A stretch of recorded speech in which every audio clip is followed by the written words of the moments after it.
Good after morning. Welcome to Evetech Tech. If you're new here, I'm Reese of the 4-piece warranty Orca Triple XL. And this week's bias guide is going to be centered on the new arrival section because there's 113 in all.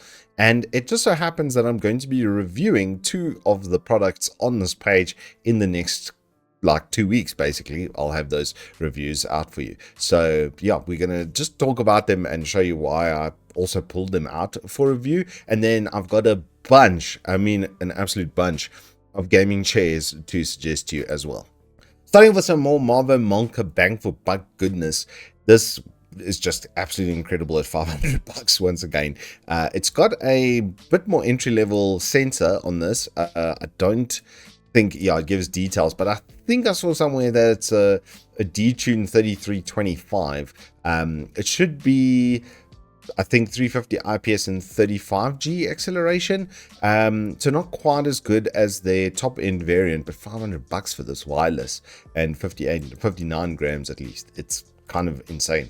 Then some Corsair goodness. This came out of absolutely nowhere, I've got to be honest. The 480T is incredibly well spec'd for its price. It's got the 3 fans up front included for 1.6.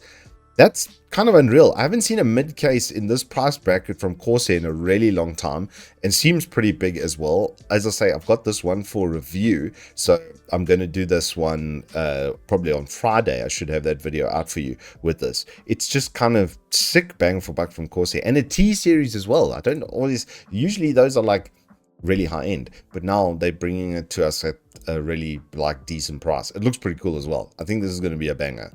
Then from Cooler Master, we got a 750 watt bronze. It's only got a 2-year warranty, which is kind of weird from Cooler Master, but really good bang for buck. 1.6 for 80 plus bronze efficiency is really not bad.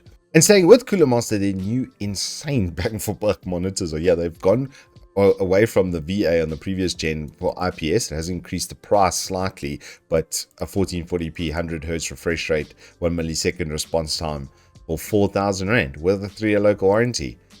Mental. Then from Evetech, we got a really interesting one. I've also got this product for review.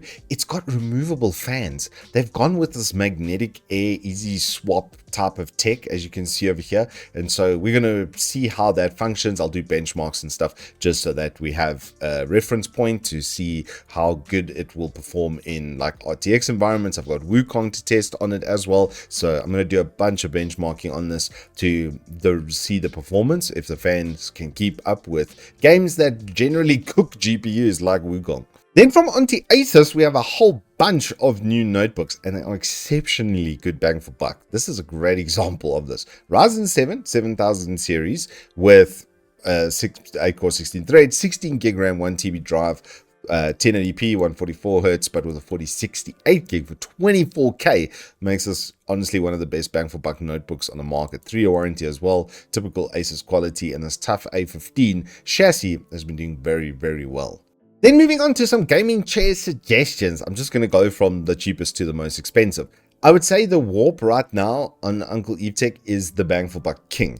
If you're really big, bigger than I am, over 6 foot, I would say once you get into 6'4 plus and 120 kilo plus, this might be a little bit big. As you can see, it's got a max load of 90 kilo. You could probably stretch that out to about 100, but I wouldn't test it. Rather just trust that's what the gas cylinder is going to hold. So it's a bit more budget friendly than anything else. And let's just be honest, there's only probably 10 or 15% of us in South Africa that are bigger than that. So for you normal sized folks, this is going to be really good.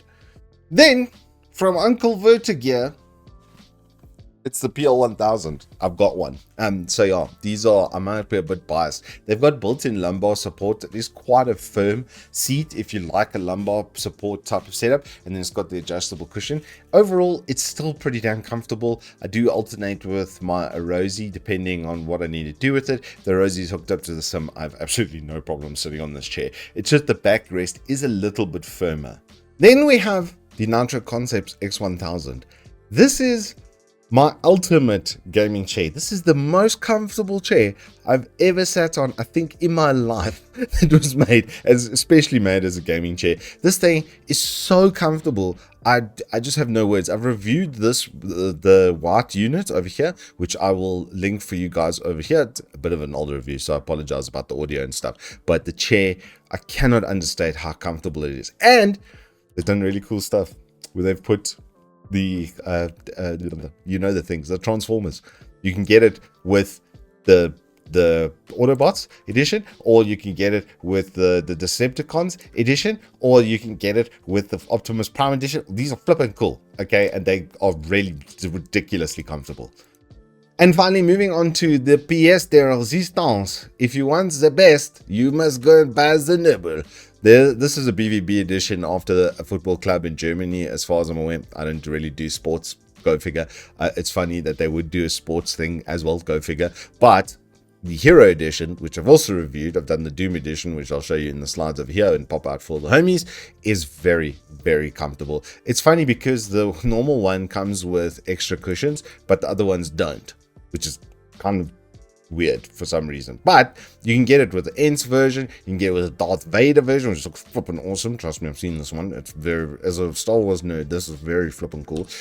You also have a Doom edition, like I say, the one I reviewed, and then you can do some Stormtrooper one as well. The Star Wars ones look so cool, but yeah, they are 10,000 odd rand. But it is like the quality and stuff, you're not going to feel buyer's remorse, let's say.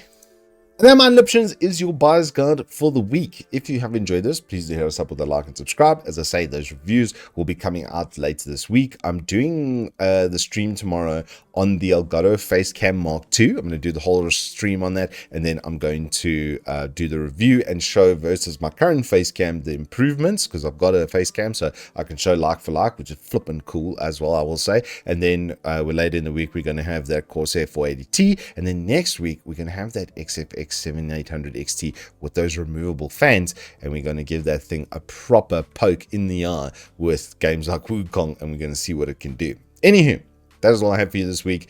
Like and subscribe if you want to see more, and we'll see you on the flip side.